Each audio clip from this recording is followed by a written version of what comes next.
Assalamualaikum semua, kembali bersama. Hari ni aku nak bincangkan sikit, sembang sikit pasal satu filem Predator terbaru yang berjudul Predator Badlands. Filem ini diarahkan oleh Dan Trachtenberg, pengarah yang berjaya menghidupkan semula franchise Predator ni melalui filem Prey 2022 kalau tak salah aku. Dan kini dia kembali kononnya nak continue push the franchise with Predator Badlands. Bagi penonton yang baru untuk franchise Predator ni, Predator bermula pada tahun 1987 yang dibintangi oleh Arnold Schwarzenegger. Masa tu dia memang action hero lah in the 80s. Dan dia punya catchline "Get to the chopper" tu kan, it's a well used meme lah since 80s sampai sekarang. So the basic plot dia sangat senang. Satu alien yang memburu mangsa just for a sport. Dia datang ke bumi just nak bunuh orang dan kumpul tengkorak. That's it. So dia punya design of the creature tu memang awesome lah. It's iconic tau, Predator ni. It's very very iconic. Namun selepas beberapa sequel yang kurang memuaskan, Predator 2 I like it. Danny Glover dekat LA punya scene, it's not really elevate from the original one, but it's a new environment. And dekat town, aku rasa Predator tu berjaya. Tetapi lepas tu dia kelongkang sikit. And then 2022 tiba-tiba keluar satu movie within the Predator franchise tapi tak menggunakan tajuk Predator. Tajuk filem dia Prey. Dan aku rasa masa tu mungkin dia tak confident dengan IP Predator tu because dah banyak movie yang flop.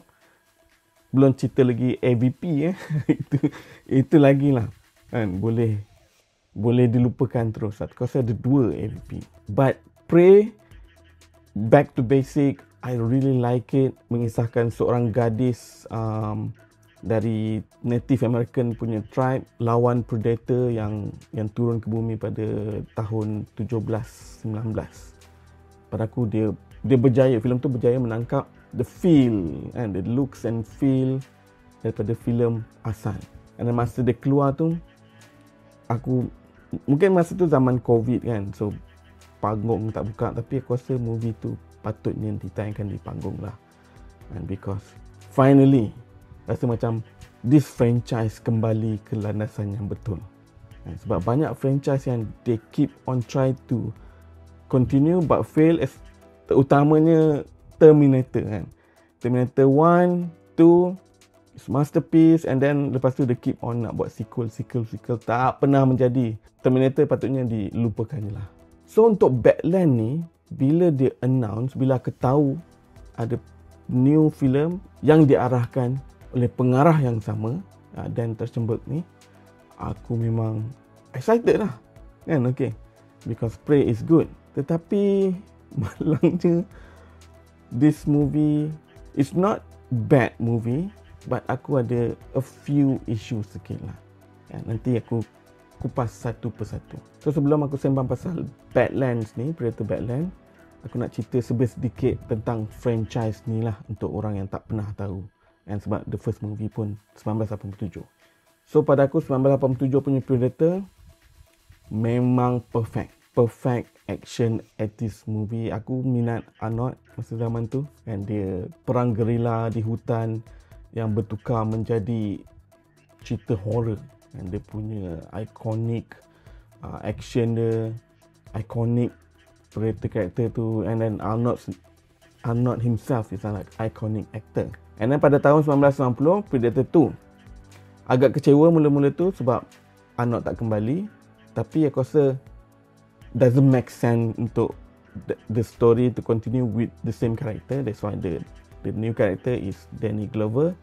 Dia punya premise dekat Los Angeles, Predator kembali sekali lagi, and then dalam Predator 2 dia ada expand sikit the law of Predator ni lah, and which is ada link dengan Prey. Itu yang masa tengok Prey tu, okay, I remember that. And so I like it. Dia lagi ganas actually compared to Predator 1. Predator 2 lagi gory kan, lagi brutal. Lepas tu senyap 10 tahun. Is it 10 tahun? 1990, 2000? No, 20 tahun senyap, because the next Predator movie is 2010. Yang tajuk dia just Predators, with an S. And Adrian Brody menjadi pelakon utama. So aku cakap awal-awal, dia back to kononnya basic dalam hutan, survival mode. Tapi dia introduce like a sci-fi sikit, di mana planet tu is not Earth. And then 2018, tiba-tiba ada satu lagi movie kan. And it's not a reboot, it's not a sequel either. Aku confused. Tapi yang aku paling confused, dia diarahkan oleh Shane Black. Shane Black mengarah The Predator. Tajuk dia pula kali ni The Predator tanpa S. Ada part yang visually interesting, but the story is so dumb. Pada aku so dumb. And then dia punya Shane Black punya type of comedy, it doesn't gel with the franchise, the tone of the movie. So memang flop. And Prey keluar 2022 straight to Hulu. Dekat kita kat Malaysia tengok dekat Disney Plus. So masa dia release tu aku ada Disney Plus punya subscription, so aku boleh tengok. Memang wow, okay, this is the Predator yang aku tunggu-tunggu since 1990 and since 1990. And the period piece tu pada aku berjaya. Ada elemen wokeism sikit, but during that time woke is at peak, and so obviously akan ada lah, Disney akan masukkan benda-benda tu. But overall it's very well executed movie. Very cantik sinematografi dia. Dia punya Predator, kau percaya, okay, Predator dia ni nampak, kau percaya dia from 1700 kan, ada elemen ancient sikit. So selepas Prey dan Trachtenberg dianggap sebagai penyelamat franchise ni. Sebelum ni pun dia ada mengeluarkan antologi animasi Predator Killer of Killers pada tahun ni je, tak aku. So memang rasa okay, they found a formula untuk meneruskan franchise ni, tak macam Terminator. So bila filem ni announce, aku really excited. Tapi bila keluar first trailer tu, aku ada skeptical sikit. Nampak very nice masa trailer, but the cerita tu aku tak tahu ke mana. Sebab dalam trailer tu dah nampak macam dia nak create like a friendship between this alien dengan watak Elle Fanning ni. I don't like it. Predator kena alone, kan? Kena alone, lone wolf, ganas, no friendship. So lepas tengok movie ni, memang apa yang aku afraid tu it's happen in this movie. So secara ringkasnya, filem ni dia punya timeline is way ahead. Not really clear bila, tapi memang jauh lah daripada all the previous film. And then dia dekat planet asing, not Earth. And Predator ni, atau nama original dia, nama asli, kita panggil Predator, tapi nama spesies tu ialah Yautja. Yes.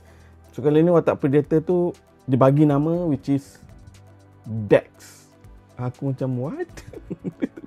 Why nama dia Dex? And it is feel weird. They try to humanize the Yautja, the Predator. Aku rasa it's a mistake. Predator ni supposed to be mysterious.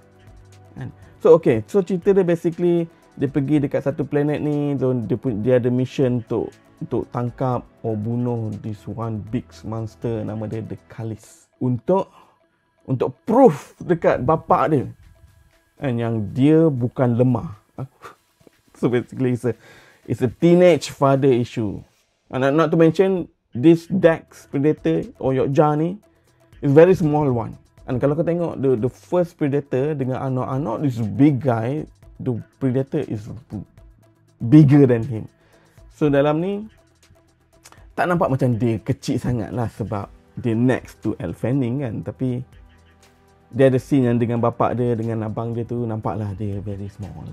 So maybe dia muda remaja. So bila sampai kat planet tu nama Gemma. Tak salah aku, Jenna atau Gemma.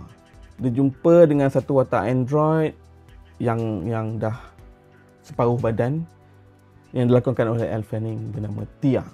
So Tia ni dia macam manipulate Dex ni untuk tolong dia bawa ke base dia lah. Basically dia rosak, badan dia dah putus, so dia nak balik sana. So tak tahu sama ada dia ikhlas untuk maybe tolong Predator tu tangkap the Cullis ataupun dia memang manipulate. Tapi terus the end tu macam dia manipulate lah. So basically macam lebih kurang macam ada konsep come of age. Macam mana seorang remaja mengharungi kewatak dewasa.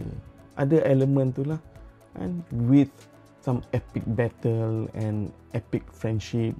And dia adopt one small creature. Kan macam dia tangkap Pokemon. And that small creature tu. Again, they try to humanize this Yokcha. I don't really like it. Tapi ada benda yang positif jugalah untuk movie ni kan. Aku kena be fair. And sebab ada je yang aku boleh puji. Dari segi visual, dari segi aksi tu. And not only the monster, dia punya pokok-pokok yang hidup tu pun aku rasa it's really nicely done lah. The planet tu pada aku macam Skull Island. Kan, yang penuh dengan monster. And ada orang cakap dia macam Avatar meet Dunes. Nah, aku rasa Skull Island meet Monster Hunter. Aku rasa tu lebih accurate. All the character design pada aku, not only the monster, everything surround the environment tu. Aku rasa dia berjaya kat situ. And then ada jugalah yang practical effects yang dipakai juga, not all CGI. The pace of the movie pun is not draggy. And ada part yang macam dia lepak dekat unggun api tu, maybe boleh shorten a bit. But other than that, very fast pace lah. And dia macam plot to plot, ada action, plot to plot, ada action. Aku rasa dia tak boring. And tak ada lull moment. And it's very nicely done. Untuk watak Elle Fanning, dia basically pada aku lah, dia macam steal the show sikit. And aku rasa orang suka tengok dia, watak dia dalam ni. Watak dia macam funny sikit kan, dia buat kelakar sikit. Aku boleh terima watak dia ni because aku tengok Alien Earth. Alien Earth introduce a new type of synthetic android. Kan, so make sense ada android ni macam tu. So because of Alien Earth lah. Tapi untuk orang yang tak tengok Alien Earth, maybe it's a bit off-putting sikit bila the android macam terlalu human. Sangat likeable karakter dia. That's why aku cakap maybe orang ada soft spot untuk movie ni because of watak Tia tu. I don't care much about the dynamic duo buddy cop punya elemen yang ada orang cakap movie ni introduce. Elemen tu ada, yes ada, but I don't really like it, that element. So kalau korang suka sci-fi movie, ada banyak action, ada adventure, boleh tengok movie ni. If you don't care much about aliens lah. Satu lagi aku nak sebut but that one is negatif lah. Benda yang aku, bukan negatif, benda yang aku tak apa suka. Okay, kita masuk terus lah. Okay, Yokja. One of the things, the key things alien is cool is dia punya topeng. Kan, yang muka dia cool, kan, tentacle kan. But the topeng dia bro, topeng dia tu yang tak ada, aku rasa oh man. Kan dalam Prey pun ada kan, dia pakai mask yang sangat cool ancient tu. Dalam ni at least aku tahu maybe dia muda, dia belum dapat sebab dia cakap pasal cloak kan, dia punya invisible cloak tu dia tak ada. Kan, okay fine. Dia tak dapat restu lagi dari bapak dia. Kan maybe bapak dia sebab okay, ada spoiler sikit kat sini. Bapak dia sebenarnya nak bunuh dia sebab dia memalukan keluarga. Kan, basically aku rasa tu dia memalukan keluarga sebab dia lemah kan. Tapi sebab dia naik kapal, dia pergi ke basically dia macam lari dengan kapal abang dia tu. At least dalam kapal abang dia tu biarlah ada some equipment yang boleh nampak Predator ni cool kan. Ini asyik muka dia tu yang tak berapa. Aduh, it's not really easy in the eye kan. Tengok entire movie, very hard. And then overall cerita tu, it's not a Predator movie. Kau boleh remove Dex, masukkan some other alien, it's gonna be the same. Ya, mungkin dia nak tukar konsep tu, but that decision I don't like lah. Sebab dia create like a character arc untuk Dex ni tau, even with character Tia tu. So kalau ada sequel, obviously akan sambung with the same character, which is I don't want. Kenapa aku nak kena follow perjalanan hidup Dex ni? No. And I don't like it, that decision. And some more elemen mysterious, elemen intense, elemen seram, tu semua tak ada. Even aku tengok Dex ni pun is not really scary. The story trying so hard untuk nak buat penonton simpati dengan watak Dex ni. I can see that, apa yang dia try to do. Tapi pada aku, again, aku tak nak ulang benda yang sama. It's not a Predator movie. Dia macam ni lah, kau bayangkan, it's the same concept dia buat untuk Xenomorph. No one will like it. Okay? No one will like it. Tapi I don't know, maybe this is the right move for the studio, because sebelum ni all the sequel they try to push, sebenarnya flop. But kita tengoklah macam mana kan, sama ada this is the right move or not. So back to this movie, Predator Badlands. Untuk 5 bintang, aku boleh bagi 3. 3. Yes, aku rasa it's fair. 3. Even though, okay, kalau kita tolak tepi Predator punya elemen as a sci-fi action adventure, it's not like mind-blowing pun. There's nothing new yang dia introduce. So, okay, aku rasa 3 is fair. So, what do you think? Yang mana korang tengok? Especially orang yang memang minat franchise Predator ni. Korang rasa this is the right move by the studio ataupun tidak? Boleh komen kat bawah. Okay, itu je. Kembali untuk video seterusnya. Assalamualaikum. Jumpa lagi.